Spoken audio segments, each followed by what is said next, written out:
Islam tak ada hari cuti. Nak bekerja hari Jumaat tak apa nak bekerja tak apa. Cuma bila siapa tanya waktu semayang Jumaat berhenti. Itu je lah. Cuti tak ada. Saya di Kelantan ni buat cuti 2 hari. Dulu cuti sehari 2 hari. Itu sebagai kehendak yang lain namanya. Kesimpulannya, manusia mempunyai bahan-bahan betul dua perkara. Pertama, jisim, kedua roh.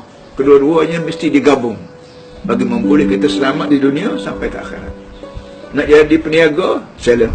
Allah Ta'ala buat dunia ni untuk manusia, dengan logamnya, dengan petrolnya, dengan mineralnya, dengan balaknya, dengan segala biji-bijian, semua dia buat untuk manusia, bukan untuk iblis, bukan untuk malaikat, untuk manusia. Bodoh kita orang Islam tak cari harta bodoh, tapi cari harta jangan tiru orang lain, tiru Nabi Muhammad SAW. Bukan Nabi Muhammad kambing kita mesti pakai kambing, cari harta boleh bawa kita ke syurga.